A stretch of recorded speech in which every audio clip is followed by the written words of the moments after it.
Nek wong Jawa iki iso rumangsa. Wong Jawa iki rumangsa apik apa nek diwali. Anda merasa Anda lebih baik dari orang lain atau Anda punya kerendahan hati kayak aku isi lebih elek dan wong liya. Nek wong Jawa iki sing ndi? Sing nomor loro. Nek ngene, umatku akan terbagi menjadi 73 golongan yang diterima oleh Allah satu golongan. Nah, gue termasuk sini. Aku takut. Anda yang 72 apa yang satu? Bingung tak? Sing ndi kowe? Piye carane bersikap nang ngene iki? Anda pasti merasa satu itu. Njok sampai tembok loro kok gede-gede pra kowe. Gue mau rokok gue aku sing besar gak ngono ta? Rusak omonganmu ini. Karena kita merasa satu itu. Saya mohon maaf, mohon izin. Saya belum tahu nasib saya di hadapan Allah. Saya belum tahu penilaian Allah kepada saya. Saya tidak berani mengatakan bahwa saya orang yang lebih baik dari orang lain. Karena saya orang Jawa. Saya ditolong oleh kejawaan saya. Saya tidak akan merasa lebih benar dari Anda. Maka kalau ditanya aku iki sing siji diterima Allah, apa sing betung loro? Aku tak milih sing betung loro. Nek berusaha menjadi sing siji. Mana kanca? Lumat sono. Yo.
iblis jebol, pring rakete gunung kamping ambrol, kolong-kolong gilik setan iblis jebol.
alat-alat Jawa Gusti, teman-teman sekalian. Jadi gini,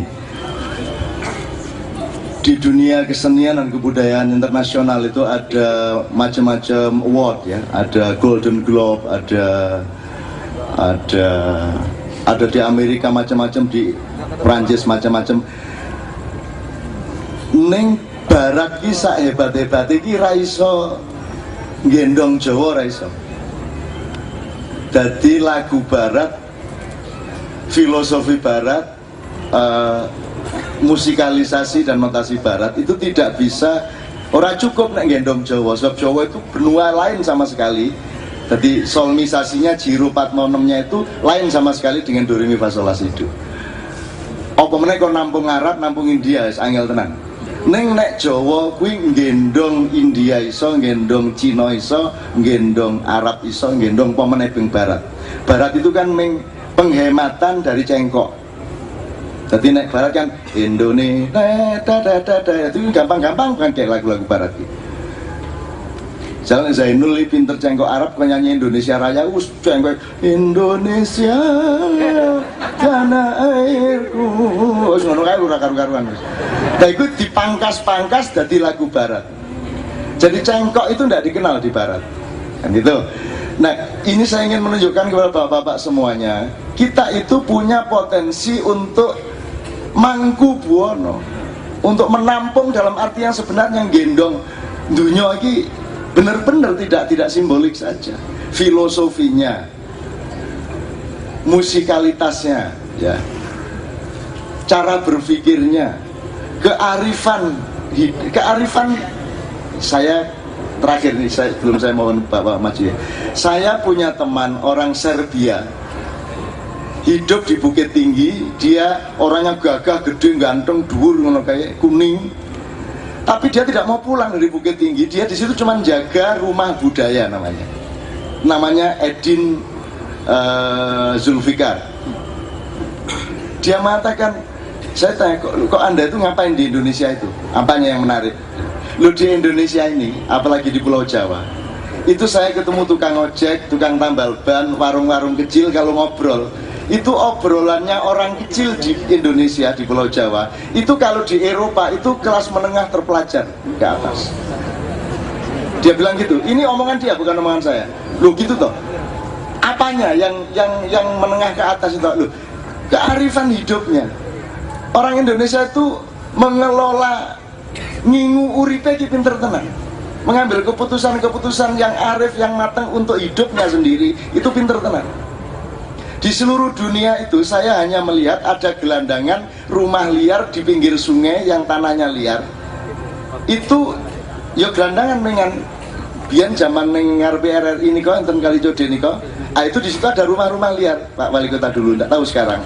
Itu nek ning luar negeri ana wong ra duwe omah gelandangan ya wis gelandangan ning kene ora. Kuwi omah ning pinggir kali liar, omah ning cilik ning ya ana pot kembange, ana tamane, ana pekutute, ana sembarange.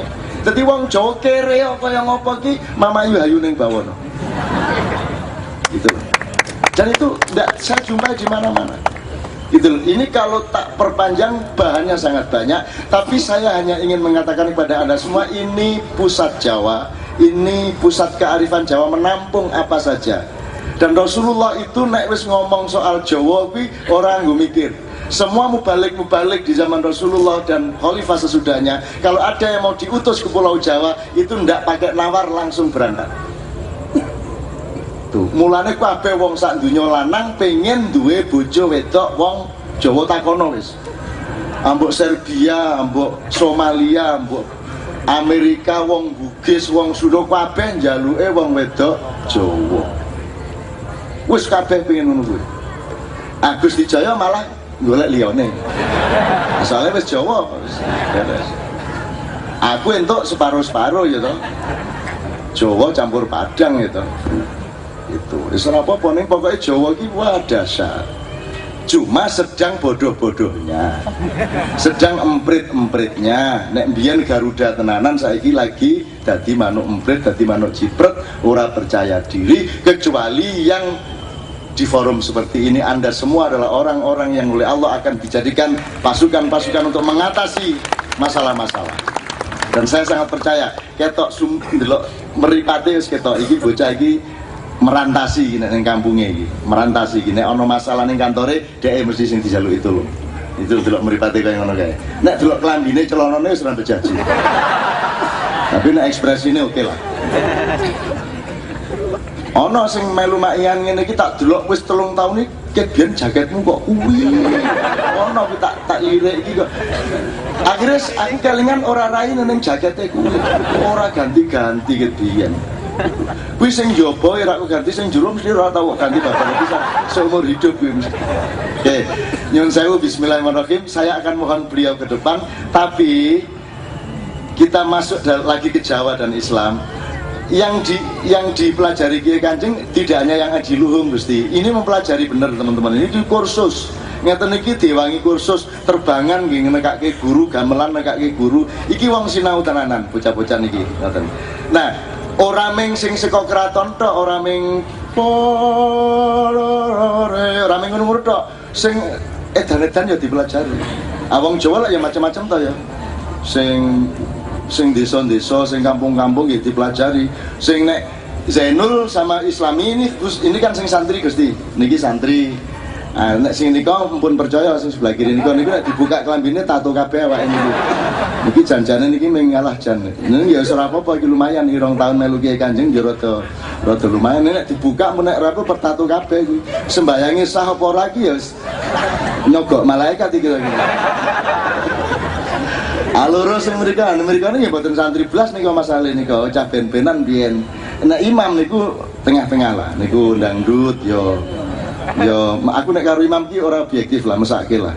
Nek tak omong ke asline mesake tenan aku. Wis ora apa-apa. Niku nek Zainul dari Mojokerto, Mas Islamianto dari Klaten Delanggu, ini kedua-duanya santri NU kedua-duanya. Nah saya Nahdlatul Muhammadiyyin. Saya prinsipnya ngeten Gusti, prinsip Islam saya dan teman-teman yang ada bersama saya yang saya itu sederhana. Kowe biyen NU gawe NU ki yo ana sejarahe, ana karep apike aja lali. Kuwi biyen karep apik arep dandan-dandan. Muhammadiyah Ki Haji Ahmad Dahlan Mas Darwis di akomodasi oleh ngarso dalam kaping 8 itu juga ono apike ya arep dandan-dandan. Jadi Muhammadiyah lahir dari niat baik, NU lahir dari niat baik. Semua kita hormati, semua termasuk Sunni, Syiah segala macam mbok dipelajari, mbok disinaoni tenanan. Wis nomor 1 aja nyalah-nyalah kesek, aja bener-bener kesek. Yuk sinau bareng, ada lembaga studi atau kelompok studi bersama. Ngopo to wong Syiah nek karo Kanjeng, nek karo Sayyidina Ali karo Hasan Husain kok ngono banget upamane. Yuk dipelajari. Disinaoni sik timbangane fatusbihu ala ma fa'altum nadimin, daripada engkau melakukan sesuatu yang akan merugikan orang lain dan kamu akan sesali sendiri nanti. Coba baca di surat Al-Hujurat ayat pirawi. Ali ayatnya. Fatabayyanu antusibu qauman bijalah, jangan kamu mbok nyinaoni ditabayun sik kabeh iki apa wae Pak. Masalah-masalah ditabayun sik ben kowe orang menimpakan suatu musibah kepada suatu kaum terus nanti kamu menyesal sendiri. Antusibu qauman bijalah, menimpakan kebodohan kepada suatu kaum. Terus fatusbihu ala ma fa'altum nadin, bar kuwi kowe gelo dhewe. Dadi aku iki lagi mbayangke aku iki dadi Apriani. Tak bayangke aku. Dan saya sedang bikinin surat, kalau dia mau, dia nanti tak suruh bersikap seperti dalam surat saya itu. Kuwi wis ora iso turu wis umur hidup. Wis gelone ora karu-karuan, kuwi sudah mati berkali-kali dalam hidupnya nanti. Jadi saya akan kasih ide dia, wis saiki kowe tobat pol, njaluk ngapura pol nang kabeh keluarga korban dan dongake mohon kepada Allah agar semua yang menjadi korban itu dengan keluarganya yang ditinggalkan oleh Allah dijamin surganya. Untuk itu saya Apriani, kalau harus masuk neraka saya ikhlas asalkan semua yang saya korbankan dengan nyetir ngawur saya itu masuk surga. Wis sikap ngono wae. Kondo nang pengadilan pun kula mboten diadili pun langsung dihukum mawon.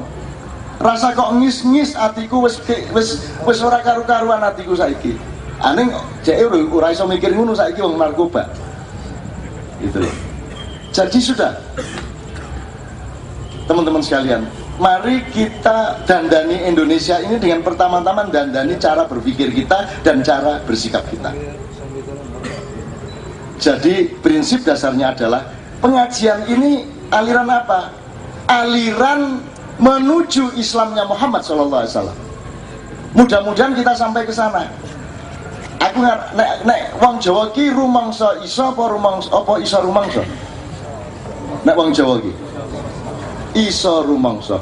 Wong Jawa ki rumangsa apik apa nek diwale? Anda merasa Anda lebih baik dari orang lain atau Anda punya kerendahan hati gek aku isih luwih elek mbangane wong liya. Nek wong Jawa ngene sing ndi? Sing nomor loro to. Nek ngene, umatku akan terbagi menjadi 73 golongan yang diterima oleh Allah satu golongan. Nah, gue termasuk sing ndi? Aku takon. Anda yang 72 apa yang satu? Ah, bingung toh?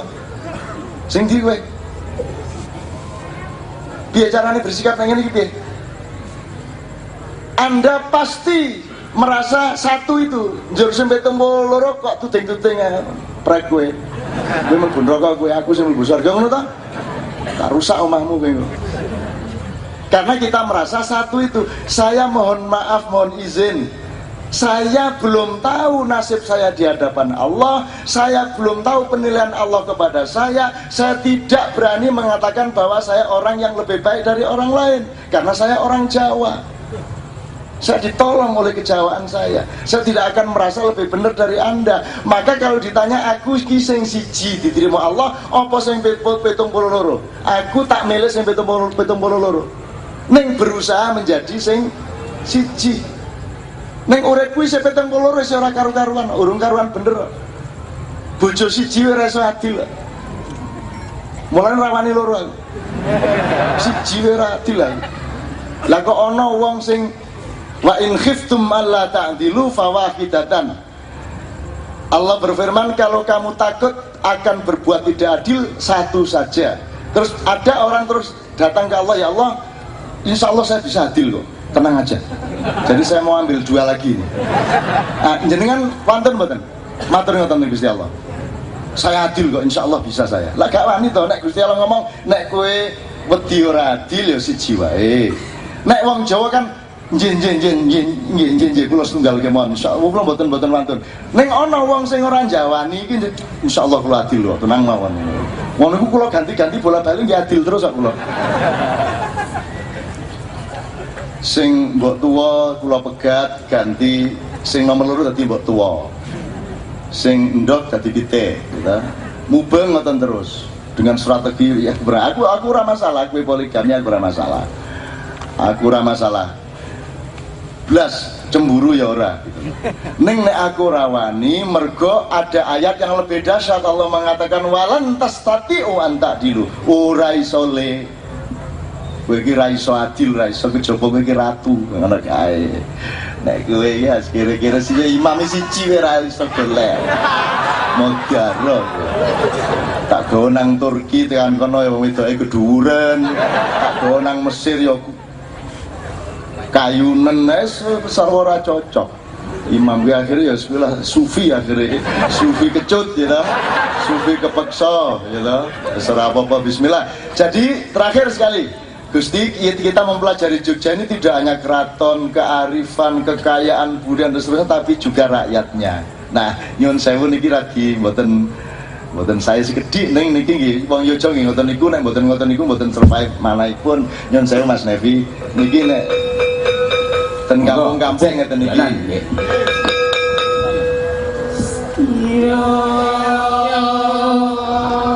Setunggal kalih tiga. Yo padha dolan ning Demak Ijo, ayo jodanku ayo kusir jalan ayo rantai kapal ayo paluare PKI ayo iwak babi ayo bintang sabit mas sumi ayo mi mina jinggo ayo go godok telo ayo lo londo mendem ayo dem demo sile budi niku senes Kiai Kanjeng lho niku kampung-kampung ten Yojo ngoten niku. yo mari Siro lu Esok-esok tuku lengo nyangking botol Konco lawas dijak dolan menyang kali Pelem iku kecute ngluwi jeruk Tumo iku manggone ana ing rambut Jempol sikil otal-atil kena patil Itu kuwi nggo dolanan ora apik Tempolong yang digeret beseke kulit Silet iku dijupuk ojo dicawuk Gawang bal-balan jaringe arep pripil Pentung wesi nggo gebuk sing do korupsi. Alhamdulillahirrabbilalamin. Rap itu kita kenal di Jawa itu sudah sejak dahulu kala. Dan rapnya Indonesia rap yang muatannya jelas.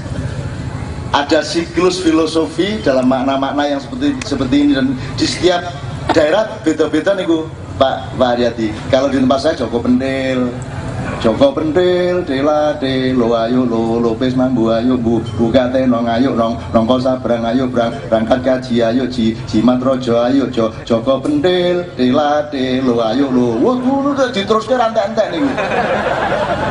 Terus jadi Jawa itu memiliki pemahaman mengenai siklus, mengenai tawafnya kehidupan. Neng rasa tak dawake, saya mohon dengan segala kerendahan hati, dengan segala takzim, dengan segala penghormatan dan cinta Gusti Joyo, Gusti Prabu, Bapak Wali Kota, serta barangkali Bapak dari Kejaksaan dan Kepolisian dan siapa aja yang rekomendasi untuk maju ke depan untuk ngunandiko sedikit-sedikit lah paling tidak supaya kita semua merasa sambung pada malam hari ini dan dipersaudarakan oleh Allah untuk kepemimpinan Indonesia di masa yang akan datang. Nyun sewu Gusti, kula aturi maju, vokalis minggir semua sebentar saja.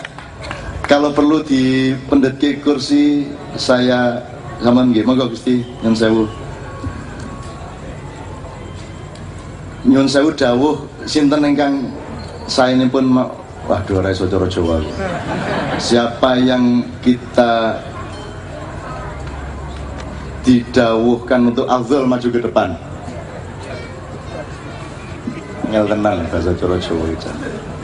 Nyun sewu Gusti. Monggo Gusti.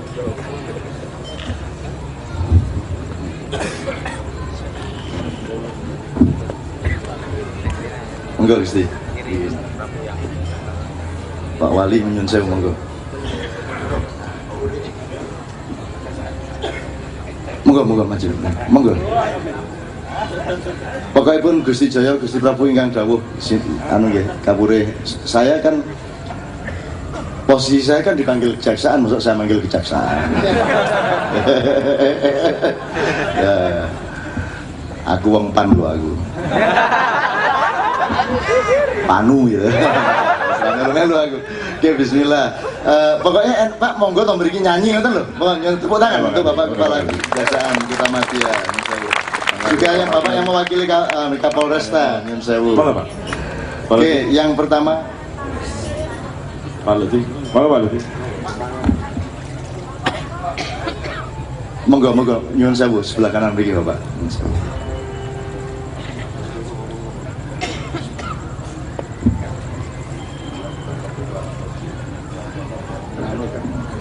Oke, pertama kali bismillahirrahmanirrahim supaya malam hari ini betul-betul lengkap, mungkin agak desakan bisa di sebelah kanan 2 orang ya Pak, atau 1 orang. Buat apa-apa gitu? Atau kita yang geser ya, kita yang geser. Oke, bismillah. Saya mohonkan dan persilakan yang pertama Nyun Sewu Gusti Prabu. Monggo kula nderek sami'na wa ata'na sendika dawuh. Assalamualaikum warahmatullahi wabarakatuh. Assalamualaikum warahmatullahi wabarakatuh.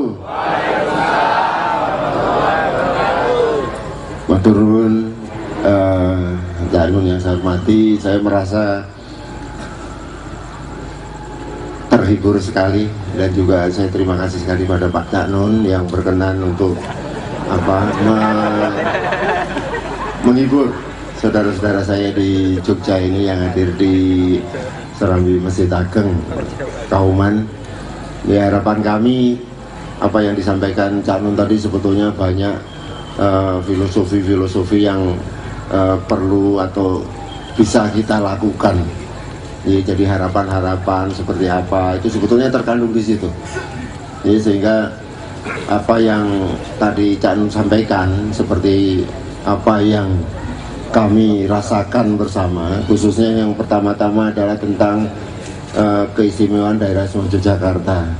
Saya mungkin sedikit cerita tentang kenapa daerah Istimewa Yogyakarta menjadi suatu daerah istimewa. Jadi saya cerita sedikit sepintas saja. Jadi pada tanggal 17 Agustus tahun 1945, di mana Bung Karno menyatakan kemerdekaan Indonesia, beliau mengatakan merdeka, merdeka, merdeka, begitu. Nah, tapi apa dikata? Kemudian sore harinya ditanya oleh Belanda, ya, ditanya Belanda bahwa Bung Karno, Anda bilang merdeka itu wilayah kamu mana? Gitu. Nah, akhirnya pada malam harinya Bung Karno menghubungi Ngerso Dalem ke-9, Bapak Dalem, ya. Nah, itu menghubungi kemudian menyampaikan apa yang ditanyakan oleh Belanda tadi. Nah, kemudian malam itu juga Ngerso Dalem dan undang Sri Paduka Pakualam untuk membicarakan apa yang ditanyakan oleh Belanda itu. Kemudian hari berikutnya Ngerso Dalem menyampaikan pada Bung Karno bahwa beliau berdua sepakat bahwa daerah istimewa Yogyakarta yang terdiri dari Keraton Negari Dalem Keraton Yogyakarta Diningrat dan juga Negari Dalem Kadipaten Puro Pakualam menjadi wilayah pertama negara Republik Indonesia. Jadi artinya itu merupakan sejarah luhur berdirinya negara Republik Indonesia. Karena dua keraton inilah keraton yang berdaulat saat itu. Keraton-keraton yang lain di Nusantara ini adalah kolonial Belanda. Tapi kita ingat, dan saya ingatkan pada saudara-saudara sekalian, bahwa saya yakin seyakin-yakinnya, bahkan 1000%, bahwa keraton-keraton itu tadinya justru memerangi Belanda. Dan pada suatu saat itu menang, dan pada saat yang lain, karena Belanda merasa kalah, kemudian mengirim tentara lebih banyak dan juga persenjataan lebih lengkap, akhirnya kalah dan akhirnya dijajah. Sedangkan Keraton Jogja yang berjuang adalah pangeran-pangerannya, putra-putranya seperti Pangeran Diponegoro dan lain sebagainya. Ya, jadi kemudian pada tanggal 19 September Bung Karno membuat piagam penetapan yang isinya saudara-saudara bisa melihat secara sama di sejarah. Ya, kemudian pada tanggal 5 September 5 September Ngerso Dalem dan juga Sri Paduka Pakualam ke-8 membuat amanat 5 September. Ya, jadi yang saya tekankan di sini bahwa dengan pernyataan Ngerso Dalem Kaping Songo dan juga Sri Paduka Pakualam ke-8, ya, bahwa beliau berdua menyatakan bergabung ke dalam negara Republik Indonesia, belum negara Kesatuan Republik Indonesia, negara Republik Indonesia. Itu pernyataan bergabung itu resikonya besar sekali. Coba kalau bapak-bapak ibu sekalian, saudara-saudara sekalian yang hadir di sini membayangkan menjadi Gubernur Jenderal Belanda, coba pasti marah sekali. Sudah diberikan kedaulatan tapi malah bergabung ke dalam negara yang baru menyatakan merdeka, pasti marah. Coba kalau waktu itu Gubernur Jenderal Belandanya marah, kemudian menyuruh untuk keraton dan puro dibom saja, biar ngerasain, biar rata dengan tanah. Coba kalau itu terjadi, resikonya siapa yang nanggung? Yang Ngerso Dalem dan Sri Paduka Pakualam ke-8, bukan Bung Karno, bukan yang lain. Kemudian risiko yang lain apa? Beliau harus menghapus sendiri nama negaranya menjadi bagian kecil dari sebuah negara. Coba itu kalau enggak menopo hatinya Suwargi Ngerso Dalem Kaping Songo itu nopo jembar, itu nggak mungkin. Ya coba kita yang jadi ngerso dalam kaping songo mungkin nggak akan, nggak mau saya. Kalau perlu malah jadi seperti tawaran Belanda, jadi raja di Jawa, Madura, bahkan Bali, mungkin juga Sumatera pada waktu itu kalau nggak salah akan diberikan oleh Belanda. Ya, dan juga harus mentaati undang-undang yang ada. Itu harus mentaati Pancasila, Undang-Undang Dasar 45, peraturan pemerintah, peraturan perundangan, Kepres, peraturan daerah, dan peraturan undangan yang lain. Ini sementara negaranya sendiri dihapus sendiri menjadi bagian dari sebuah negara. Ya, kemudian perundangannya juga hanya digunakan untuk intern di keraton. Ya, jadi risikonya sangat besar sekali. Kemudian pengorbanan harga diri, harga dan martabat beliau berdua harus meladeni, munduk-munduk meladeni presiden, wakil presiden, pejabat tinggi negara dan seterusnya. Ini yang istilahnya pemerintah ini betul-betul tidak mau tahu hal semacam itu. Semua digebyah-uyah. Itu susah kalau keunikan ataupun ciri-ciri khas seseorang aja Tuhan menciptakan punya ciri khas tersendiri, walaupun kembar aja punya perbedaan. Ya. Dan keistimewaan itu ada sejarahnya, sejarah luhurnya, ada kontrak luhurnya, ijabnya yaitu piagam penetapan, kabulnya adalah amanat 5 September. Ya, jadi Bapak Ibu sekalian, saya pernah menyampaikan di koran bahwa pemerintah lebih kejam daripada VOC. Ya. Kenapa saya menyampaikan demikian? Karena VOC yang jelas kolonial Belanda, jelas bukan orang kita sendiri, jelas negara kolonial, jelas penjajah, itu masih memberikan kedaulatan penuh kepada Keraton Jogja dan Solo pada tahun 1755 perjanjian Giyanti. Tapi ini wilayah negara sendiri, sama-sama bangsa sendiri.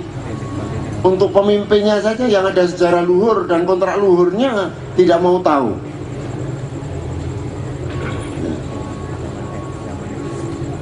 Jadi mau apa gitu? Apa karena persaingan pribadi atau karena apa, saya juga sendiri kurang tahu.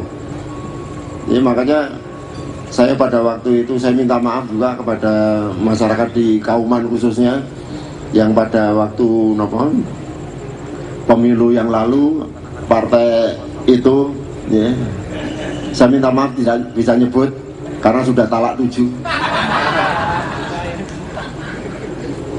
Ya, jadi kebetulan pada waktu itu menang di Kauman sini, Notoprojan dan juga Kota Gede. Saya minta maaf, saya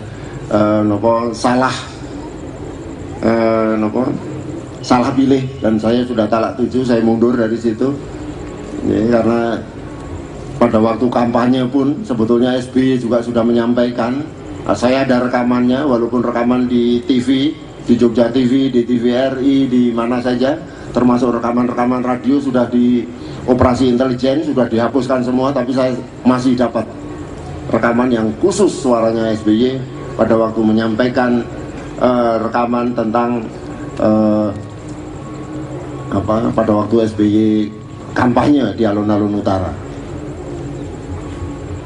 Jadi itu saya sangat kecewa, kemudian saya mengundurkan diri, dan sampai hari ini saya masih berjuang untuk keistimewaan daerah istimewa Yogyakarta untuk penetapan. Saya kira saya mohon doa restu ya pada Bapak Ibu sekalian, karena keraton seperti Ngerso Dalem dan kami yang dari keraton itu tidak punya kekuatan apapun tanpa disengguyung oleh masyarakat. Ya. Jadi hanya elemen-elemen masyarakat lah yang mampu untuk seperti tadi, Gunung Gamping ambrol, setan iblis ambrol gitu tadi. Itu sanepo. Ya memang Jawa itu punya sanepo. Jadi sekali lagi kami atas nama keluarga besar keraton, atas nama Ngerso Dalem Kanjeng Ratu dan keluarga besar Keraton Yogyakarta dan juga Puro Pakualaman mengaturkan rasa hormat dan terima kasih kepada seluruh elemen masyarakat pendukung pro penetapan untuk rawe-rawe rantas Malang-Malang Putung. Matur nuwun. Mungkin saya kembalikan kepada Cak Nun, dan apabila ada salah kata saya mohon maaf yang sebesar-besarnya. Terima kasih. Sekian, wabillahi taufiq wal hidayah. Assalamualaikum warahmatullahi wabarakatuh. Matur nuwun.